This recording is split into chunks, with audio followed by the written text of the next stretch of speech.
Hapa karibu tutaishi huko, nasi pia alienda kututayarishia mahali, na atarudi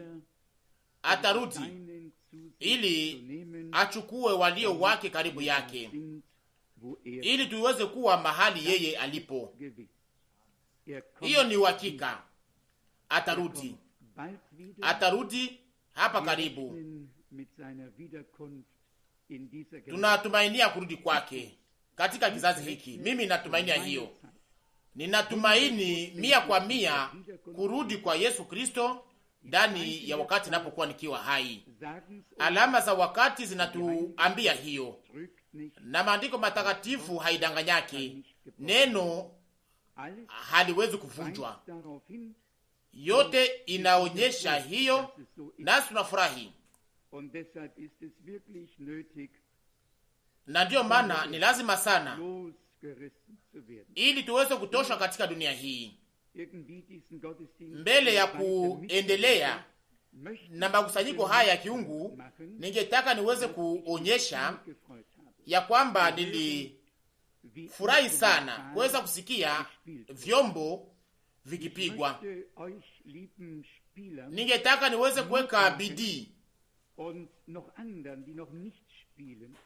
ningetaka niwaweka bidii ninyi wanaopiga vinanda na wale wote ambao hawajaweza kuanza kupiga, lakini ambao walio na karama ya kuweza kufanya yote mnayoweza kufanya kwa ajili ya utukufu wa Bwana. Ningependa niweze kukaa na kisema mubaki mkipiga vyombo, na ningependa niweze kuambia ndugu Rusi kuja na uimbe na uache waweze kupiga vinanda, ili tuweze kubaki katika roho wa Mungu. Muziki ni kitu fulani cha ajabu wakati kinapokuwa inafanyika katika jina la Bwana na kwa ajili ya utukufu wa Bwana. Mnajua katika wakati wa Saulo pia mapepo zilikuwa zikitoka wakati Daudi alipokuwa akipiga kinubi. Nilifurahi sana, nilifurahi hiyo sana, nilipenda vijana hao. Wengi watasikia hiyo kitu moja sana sana, wale ambao hawajaweza kupiga muziki, lakini asante tena wote waweze kupiga. Yote niweza kuishi huko Australia, munaweza kuya hukumu kwa ajili yenu nyinyi wenyewe, lakini muikamate vizuri. Ndani ya kusanyiko ya ndugu Frankus, wale wote ambao waliokuwa wakipiga hiyo kordeo, ilikuwa ni mfano wa kordeo na vyombo vingine vingi vya kupiga muziki vilikuwa mbele. Wazee na wa vijana wote walikuwa wakipiga na kuimba kwa ajili ya Bwana. Ilikuwa kama vile kwa wakati wa zamani, na hiyo inapaswa kugeuka tena hivyo. Ona jinsi ni vizuri, ili tusiweze kuwa na anga iliyokufa.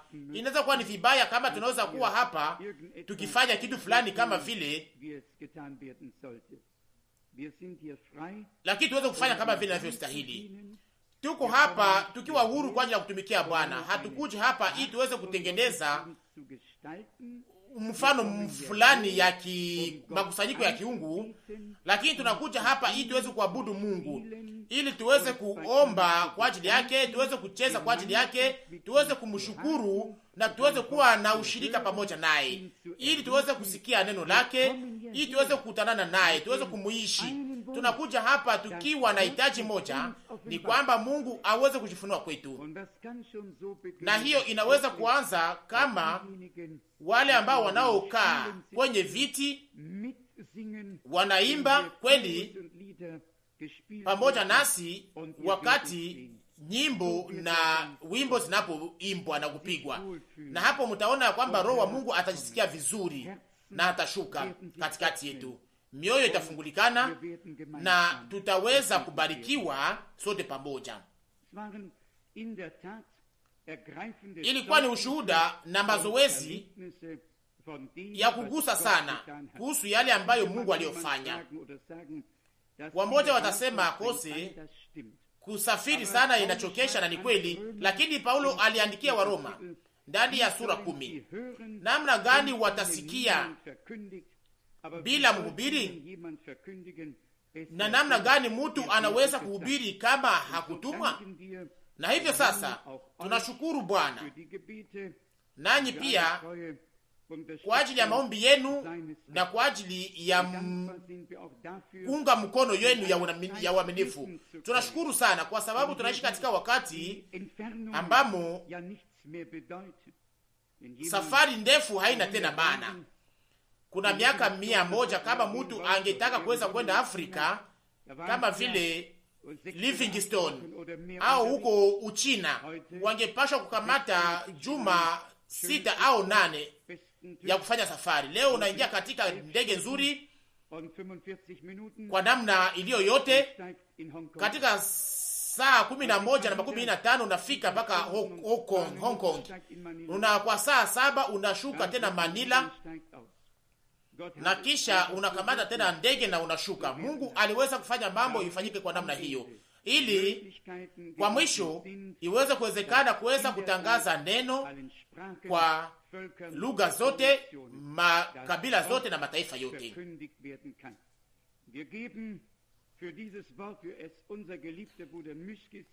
Tunaipatia yote kwa neno hili, kama vile ndugu yetu Miskisi alivyosema, tunaipatia yote kwa neno hili. Neno inamaanisha yote kwa ajili yetu. Yesu ndiye neno, nasi tunaambatanishwa naye kwa ndani, tunafungwa kwake kupitia neno na damu na roho. Hiyo ndiyo ushuhuda wa kiungu, neno, damu na roho, kusema au maji, roho na damu. Hiyo ndiyo ushuhuda wa maandiko matakatifu, na kupitia ushuhuda wa kiungu tunaooshwa, tunasafishwa kupitia maji ya neno linaloongozwa na roho na inayoongozwa tena leo katika kweli yote. Kama vile nimekwisha kusema, niliweza kuleta salamu zangu hapa, tuingie mara moja kwenye neno. Kila wakati tunaposoma Ufunuo, nia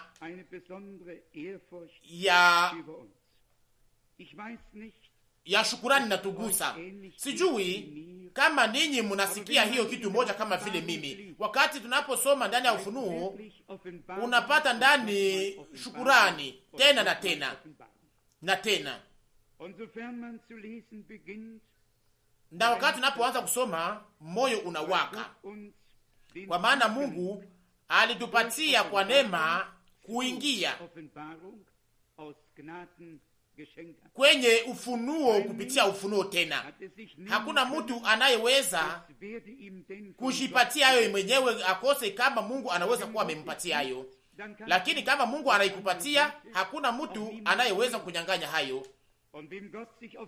Na hiyo, na yule ambaye Mungu anajifunua kwake anasimama imara katika zoruba zote, anasimama imara mpaka mwisho.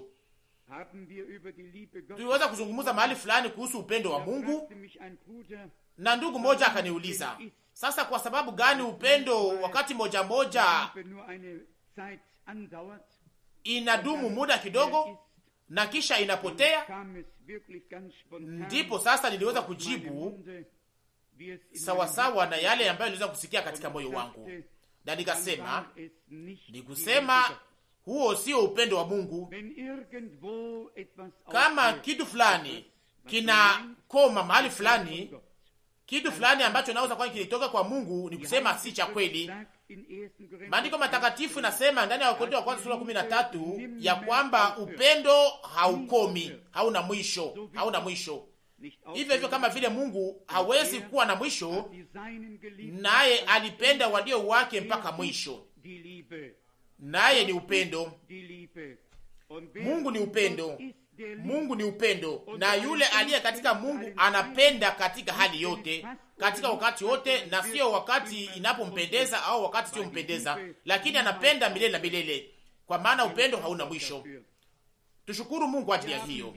Hapa ndani ya Ufunuo sura 19 tuliweza kuwa nayo mbele yetu hii kitendo ya ajabu inayotamkwa hapa kwa namna marefu. Nasemeka hapa kuhusu yale yatakayofanyika ndani ya sehemu ya mwisho, kubomolewa kwa Roma, pia muji wa milima 7 ambayo kila mtu anajua, ambayo inayojiita yenyewe kwamba ni muji wa milele. Ndani ya Ufunuo sura 18 nasemeka mara 3 ya kwamba itabomolewa kwa saa moja. Inasemeka hapa ndani ya Ufunuo sura 18 mstari wa 10. Ufunuo 18 mstari wa 10. Wakasimama mbali kwa woga wa mateso yake, wakisema, ole, ole, mji ule ulio kubwa, Babiloni, mji ulio na nguvu, kwa sababu katika saa moja hukumu yako imekuja. Katika saa moja. Kama munahitaji maelezo iliyo wazi sana, muweze kujua ni mji gani unahusika, msome pamoja nami mstari wa 16. Ufunuo 18 mstari wa 16. Wakisema, ole, ole, mji ule mkubwa uliovikwa kitani nzuri na nguo za rangi za zambarau na nguo nyekundu na kupambwa kwa dhahabu na mawe ya bei ya dambani na lulu. Saa moja ilitosha ili iweze kubomoa hiyo utajiri kubwa. Nilisoma kuna miaka iliyopita ndani ya magazine Spiegel ya kwamba hakuna hata mtu anayeweza kuwazia utajiri wa Vatikani. Hiyo haiwezi hata kuwaziwa. Niweza kutembea mara 3 utajiri wa Basiliki ya Petro Mtakatifu ndani ya miaka 17. Miaka 16 samani. Ndani ya miaka 16 wakati ungepashwa kuingia huko bila kulipa pesa. Leo wageni hawawezi tena kuingia ndani. Sasa ina faida gani kuwa na hitaji ya hiyo mali kubwa ya dhahabu na hiyo utajiri kubwa, na mtu ambaye shakaona hiyo utajiri na kuweza kuona hiyo madirisha kwa barabara, mahali ambapo watajiri wakubwa wanafanyaka uchuruzi wao, wananunulia huko madirisha au mavio vya dhahabu, iko pale na utajiri kubwa iko huko ambayo haujaweza kuona hapa duniani, yote iko huko. Na hapa Mungu anatupatia maelezo ndani ya neno lake. Tunashukuru sana kwa ajili ya hiyo, kwa maana hiyo inalingana na wakati wa mwisho sana sana, ndani ya wakati huu ambayo mambo yote iko narudia ndani ya mama yao, ndani ya tumbo hiyo ya hii dhehebu kubwa. Mungu anaita sasa taifa lake kwa sauti kubwa ili waweze kutoka na wasiweze kupata sehemu katika mapigo yake. Lakini nataka kuambia pia wasiwasi hiyo kwa namna ya jina la Bwana. Mtu yoyote anayepata sehemu katika mafundisho yao, katika matendo yao, atapata pia sehemu katika mapigo yao. Ila yule anayetengana, anayeonyesha mabaya kuwa mabaya, anayegeukia Mungu, anayeacha kweli kuwa ya kweli, na ambao walio tayari kuweza kutoa matokeo ya mwisho ili aweze kuonyesha kweli na kwa jina la kweli, huyo ndiye Mungu atajifunua kwake. Nao watatoka na wataacha nyuma yao hiyo chachu ya zamani na mambo yote iliyo ndani na yote nayo tembea moja na hiyo. Nimekwisha kumaliza kuandika kitabu, na mara nyingi nakumbuka ukiwa na huzuni kubwa na maumivu mengi kuhusu hukumu na maangamizi ya watu hao wote, na niweza kuonyesha maonyesho gani hiyo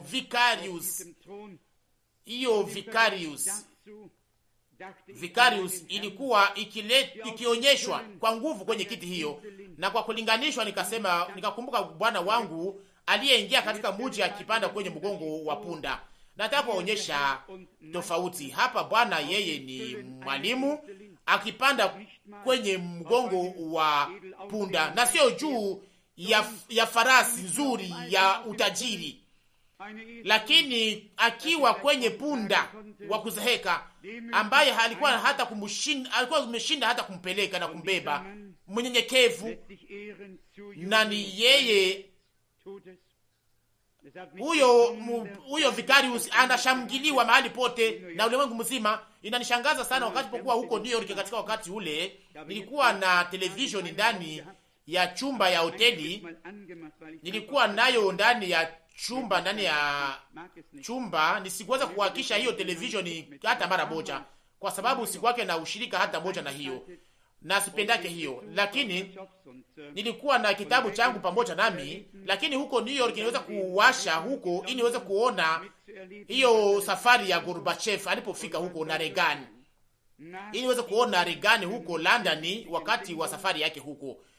Na naweza kuambia nini nyuma ya hiyo mazungumzo hiyo ya lazima sana kwangu mimi, niliweza kuwaza kwamba Gorbachev alikuwa haki na alikuwa wa kweli pamoja na yeye na maoni yake, na niweza kufurahi kwa sababu Reagan anaweza kusema maneno hiyo katika wakati ule. Na kisha kukakuwa hiyo mazungumzo ya papa kwenye sinagogi ya Kiyahudi huko Roma, na hapo nikajisikia vibaya, nikakamata hiyo kamera yangu nizo kamata mapicha, na hapo sasa skrini ilikuwa nzuri na hiyo mwangaza ya hiyo kamera ikutumika, na lakini hamweza kuniamini.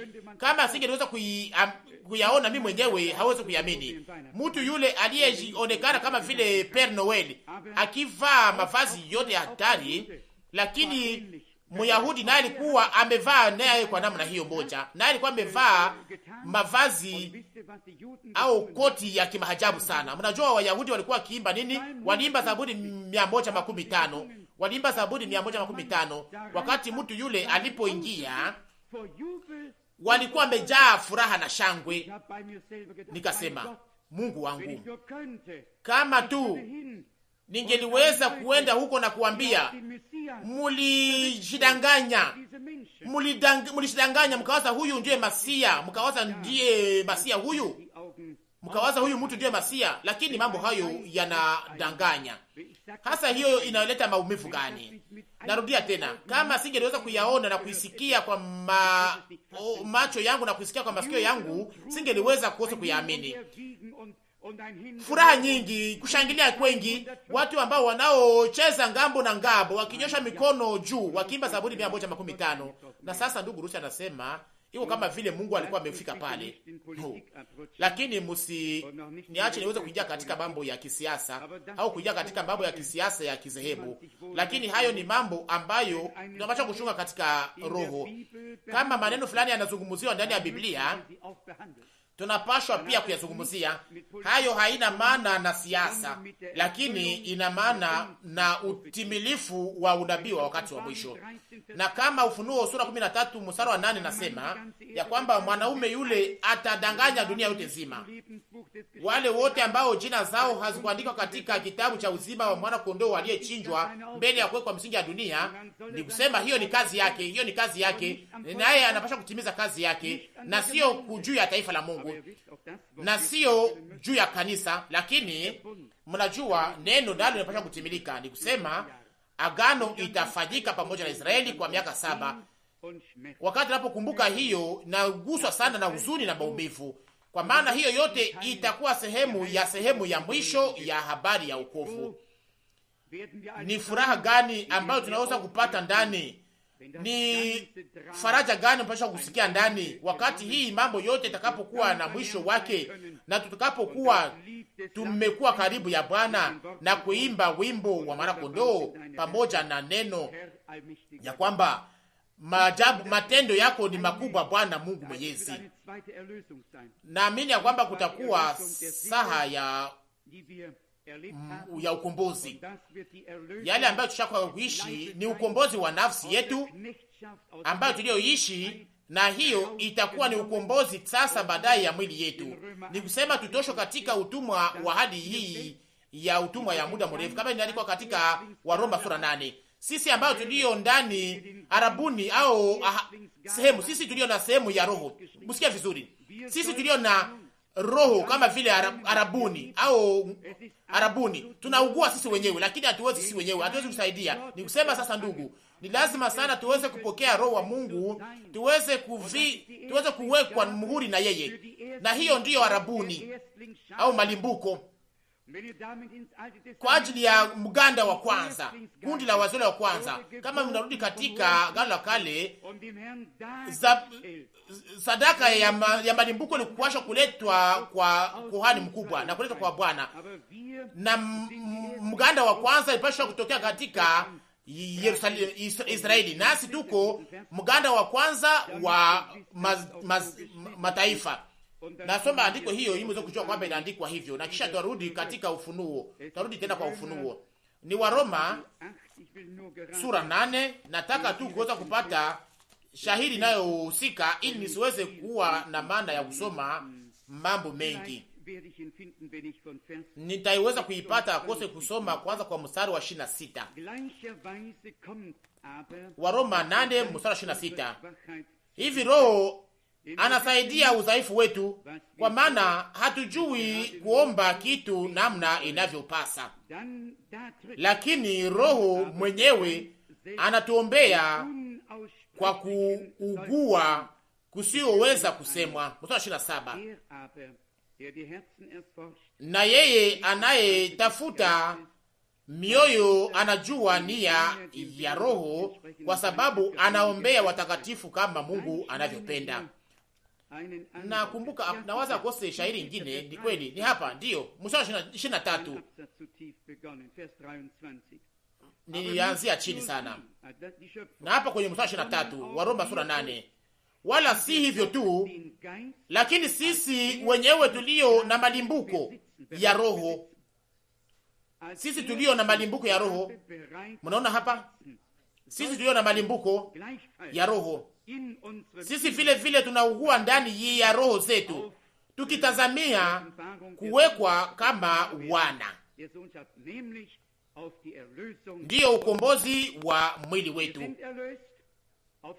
Tumekombolewa ndani ya tumaini, na nafsi yetu imegeuzwa kwa neema ya Mungu. Mwili wetu kama vile hekalu ingali hapa, na wakati Roho wa Mungu anapokuwa ndani yetu kama vile malimbuko, ndipo sasa kuugua inaanza kungojelea, na tunasema Bwana, hii itakambata tena muda gani? Mungu atupatie neema yake ili ndani ya sehemu ya mwisho wa mwisho waweze kuwa wamewekwa muhuri na Roho Mtakatifu mpaka wakati wa ukombozi wa mwili wetu. Turudi kwa Ufunuo sura 19 kwenye mstari wa kwanza.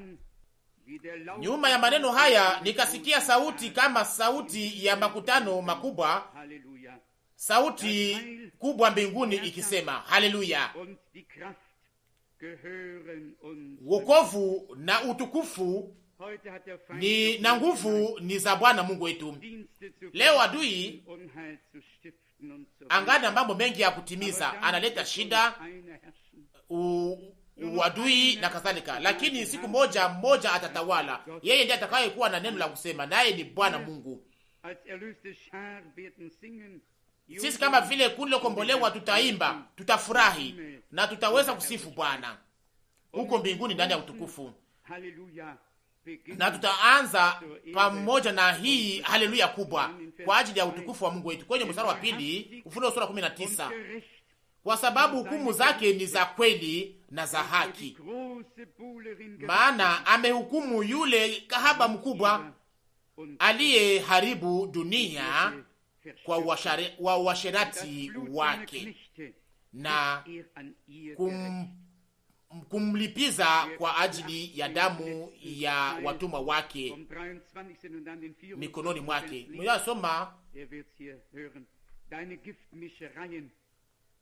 Mnayesoma hiyo atasikia hapa kupitia, atasikia kwamba watu waliweza kulogwa, walilogwa, mataifa yote yaliweza kulogwa. Kwa mstari wa 24, na kulikuwa damu ya watakatifu na wanabii na wale wote waliweza kuchinjwa hapa duniani. Hautaweza kutambua kwa kiwango gani mambo yote ilikuwa na iko tena leo ikiingizwa na kuharibishwa, lakini tusifu Mungu aliye hai, anayeongoza walio wake, ana waongoza, ijapokuwa wanaweza kuingia katika kufa, lakini alibaki kuwa mwaminifu kwao, nao walibaki kuwa mwaminifu kwake, naye aliwasindikiza mpaka waweze kutoka katika imani wakiona walioamini, na itakuwa hivyo hivyo kwa ajili yetu. Lakini asemeka hapa wale ambao walioharibisha dunia kwa sababu ya uasherati wake, aliharibisha ulimwengu katika uasherati wake. Uasherati ni nini? Uasherati ni nini? Kwa namna ya kiroho na kwa namna ya kimwili, kila mtu anataka kuijua, kila mtu anataka kuijua. Na hapa inasemeka kwenye mstari wa pili,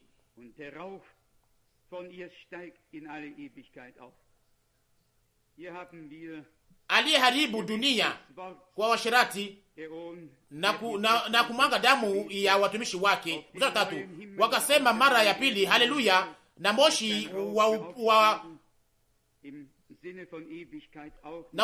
moshi wake ukapanda juu hata mbinguni hata milele. Hapa tunaona, hapa nasemeka, hapa tunaona kama mbingu mpya na dunia mpya. Hapa hakuna moshi itakayoonekana kwa namna ya kuonekana hapa, lakini hapa mpaka mwisho hapa moshi utapanda. Lakini kama vile ndugu Rusi amekwisha kusema, hapa ni hukumu. Mungu ataleta hukumu yake, na tunahitaji ili wale wote ambao walioweza kushangiliwa na kupendwa hapa kwa wakati huu waendelee tena kubahatisha hiyo. Lakini wakati utakuja ambayo hatutaweza kufurahi kwa sababu ya hukumu.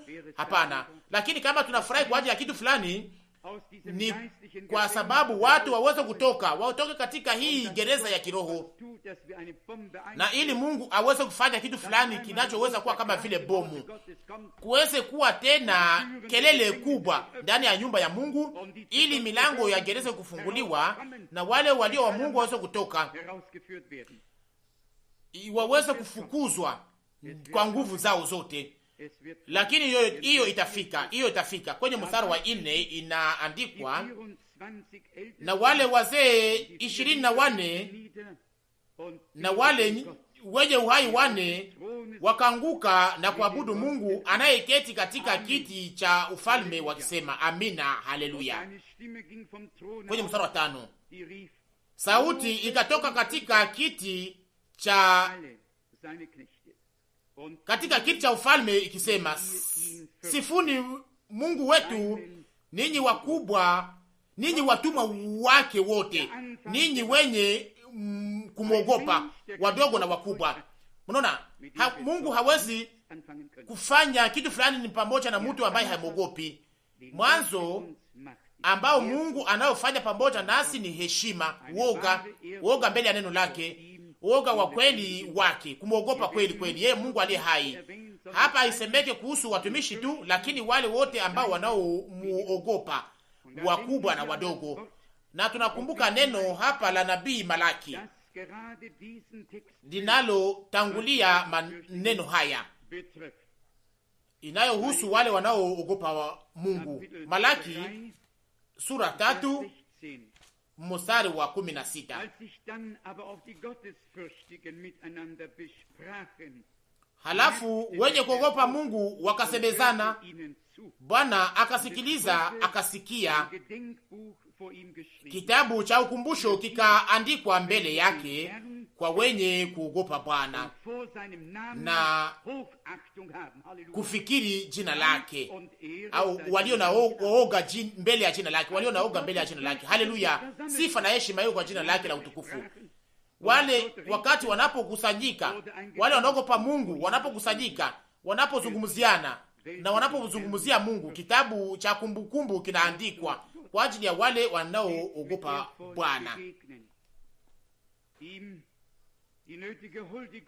Tukutanane na Mungu siku zote kwa oga na heshima, tunapomupatia heshima na mabudu na utakatifu nayo mstahili. Inasemeka hapa kwa mstari wa 16, kwa wale wanaoogopa Bwana na ambao wanaofikiri, walio na heshima kwa ajili ya jina lake.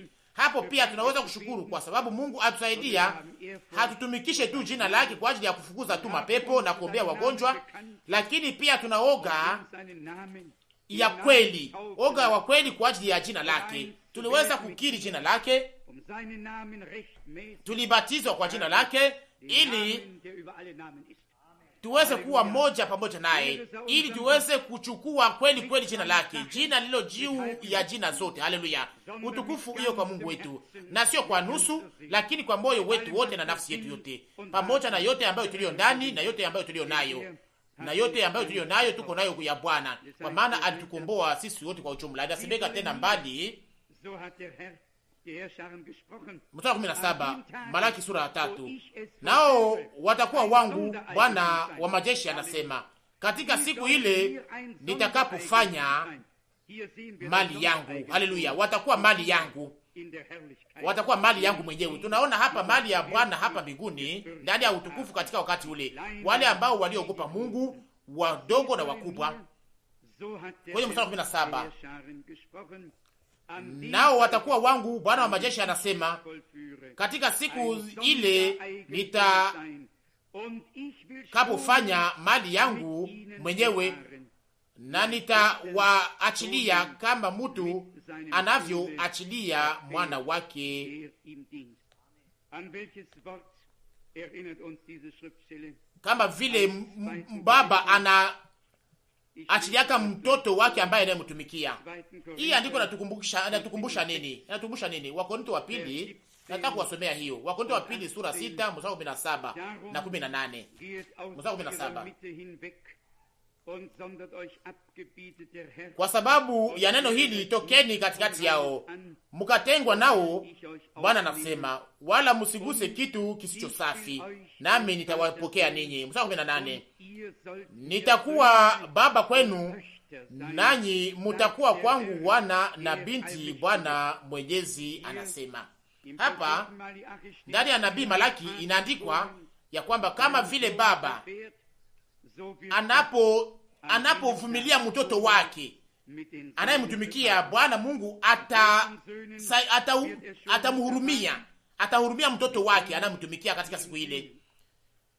Katika siku ile atatenda kwa ukarimu wale walio wake, waliobaki waaminifu kwake, wasioweza kujifurahisha kusema tu Bwana Bwana, lakini wanaoweza kutamka kweli kweli, wanaoambatanishwa na Mungu, wanaotembea katika njia zake, wanaompenda kwa moyo wote, wanaopenda neno lake, wanaoamini neno lake, wanaotaka kuweza kubaki wakiambatanishwa naye, walio na uhusiano pamoja naye, wanaotarajia kuweza kubarikiwa kwa baraka zote za Mungu ndani ya Yesu Kristo Bwana wetu. Tazama yale yanaandikwa hapa kwenye mstari wa 17. Nao watakuwa wangu, Bwana wa majeshi anasema, katika siku ile nitakapofanya mali yangu mwenyewe. Ndiyo, wao ni wadamani, nao watakuwa mali yake ya kipekee. Nitawachilia kama mtu anavyoachilia mwana wake mwenye ambaye anamtumikia. Kama vile baba anavyotumikia mtoto wake, kumsaidia, kumtendea kwa ukarimu. Na sio hiyo, watoto wanaokuwa wasiotii, watoto ambao wasiotii wanaletea mzazi huzuni sana, lakini watoto wanaotii wanaweza pia hata kuongeza maisha ya mzazi wao, ya baba yao, wanaweza kuletea hata pia furaha. Mungu hajifurahishe na watoto wanaofuata njia zao wenyewe na ambao wasiomtumikia. Mungu anataka awe na wana ambao wanaomtumikia, wana ambao wavulana wasichana ambao wanaosema wana na wasichana wake ambao wanaweza kusema, Mungu anasema kwamba mwana wangu nipatie moyo wako. Wana ambao wanaweza kuweka katika kazi yake, na sio kwamba waweze kuhubiri, na sio kwamba waweze kuhubiri, lakini kuweza kutumikia Bwana mahali alipowaweka. Mnisamehe kama kusema ushuhuda hii inasemeka kuhusu barua moja aliweza kukutanana naye na kuweza kuambatanisha na vitabu, na mtu huyo hakujua ni kitu cha kufanyiza hiyo. Na tazama sasa, aliweza kutangaza, na hapo akapokea kutembelewa, na huyo mgeni akasoma na akaambatanishwa na yale ambayo iliyokuwa imekwisha kufika. Na yule mgeni akaita ndugu Kupfer, akamwambia, sikia, hiyo ndiyo kitu nzuri cha kufanya. Hii ndiyo kitu ambayo iliyo nzuri ya haki. Mungu mara nyingi anakuwa na namna na uwezo. Sisi hatujue ni wakati gani au namna gani, lakini sisi tuache tujiongozwe na Roho wa Mungu. Shaka kusema hapa, yale ambayo sio kuwa na maana kwa moja inaweza kuwa na maana mengi kwa mwingine. Ushuhuda wa Bahrain huko ndani ya Gulf Persic mtu mmoja aliweza kukutana kitabu mmoja yetu katika kialala, akapata hiyo kitabu akisoma, akapata ndani njia ya wokovu. Huyo ndugu katika hoteli ya siri akaniambia namna gani hii kitabu ifika huko. Mungu anakuwaka na njia zake na uwezo wake. Kwa moja, waamini wengi hawana bidii ya kuweza kuacha kitabu hapa au kitu fulani hapa huko na kuipatia mtu mwingine. Wanayachaka tu mahali fulani. Akose dhamiri yenu inawasumbua na akose mnashiambia ya kwamba mlikuwa hamustahili. Si mbaya. Mungu anaweza kutuma mtu mwingine kama vile mwenye oga, na mahali ambapo mliweka hiyo kitabu anaichukua na kwenda pamoja naye, na hapo Mungu anafanya yote vizuri kwake. Mungu ana namna ya kuweza kuongoza walio wake mahali wanaweza kuwa. Tena mstari 18, Malaki sura 3.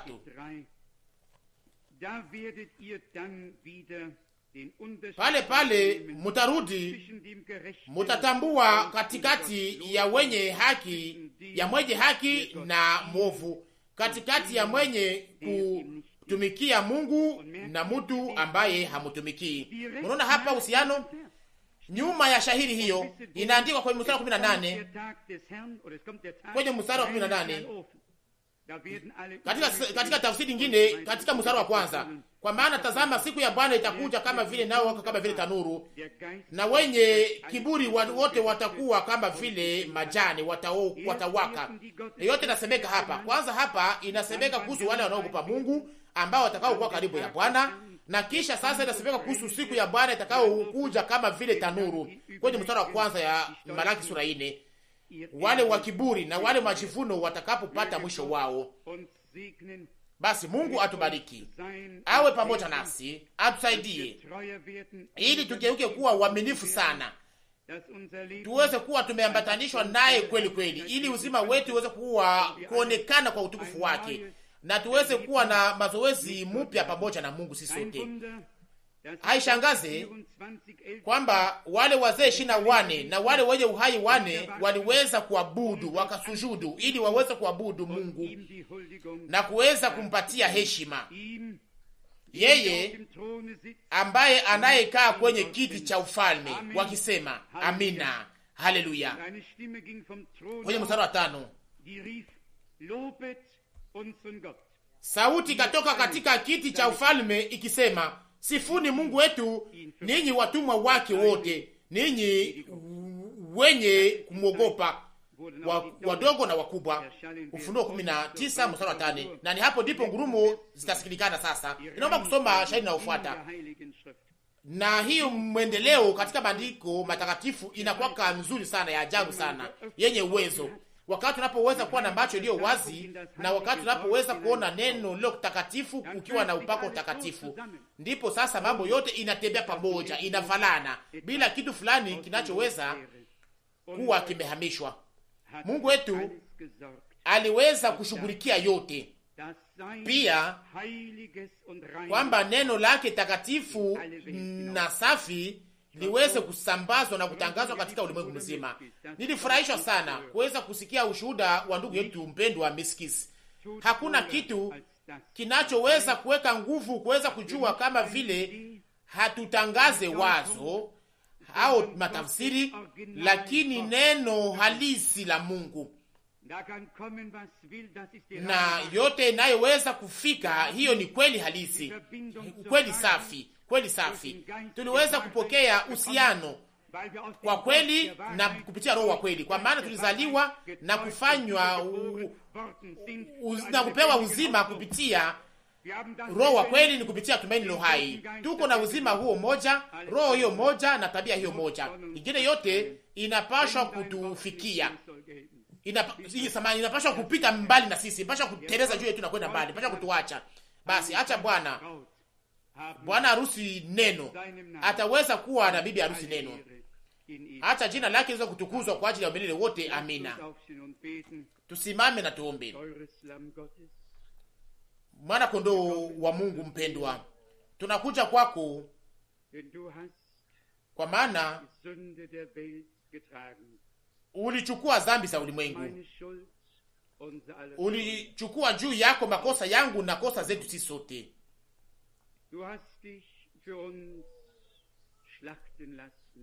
ulichinjwa kwa ajili yetu, ulijiacha ukachinjwa kwa ajili yetu, mwana kondoo wa Mungu, mwana kondoo wa Mungu wa damani. Sifa, heshima na utukufu yo kwako kwa ajili ya ukombozi uliotimilika kwenye msalaba wa Golgota. Bwana mpendwa, kupitia damu yako takatifu uliingia katika mahali patakatifu pa mbingu, ukiwa na damu yako takatifu uliitoa kwenye kiti cha neema ili uweze kututetea sisi kama vile wanyonge, wewe kama vile kuhani mkubwa. Bwana mwaminifu, tupatie neema ya kutumikia, ya kuweza kuja mbele yako tukiwa na oga na kuweza kuonekana mbele yako kwa oga wakati wa kila makusanyiko ya kiungu. Takasa mahali ambapo neno lako linatangazwa, mahali ambapo taifa lako linakusanyika, na mahali baraka yako inashuka. Bwana mwaminifu, kuja kwa juu ya taifa lako wa namna mpya kupitia kumiminwa kwa nguvu kwa Roho Mtakatifu wako. Acha nguvu za neno, za damu na za Roho ziwe za kuonekana katikati na juu ya taifa lako na ndani ya taifa lako. Bwana, asante. Bwana mpendwa, asante kwa sababu ulituita kutoka, ulitutosha, ulifungua macho yetu. Tunakushukuru kwa ajili ya hiyo kwa moyo wote. Bwana mpendwa, tukubali sisi sote na utubariki kwa wingi wa neema yako. Kwako wewe Mungu uliye hai, upewe sifa na heshima, utukufu na maabudu kwa ajili ya umilele wote.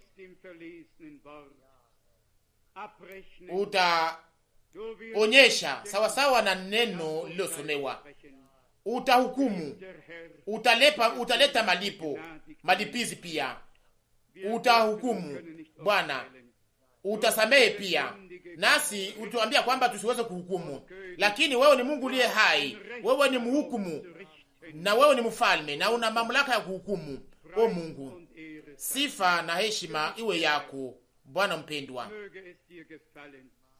basi uweze kututembelea, ututembelee kwa neema yako, utupatie kweli kweli kelele ya nguvu ya kutoka juu mbinguni, kama vile upepo kali unaovuma.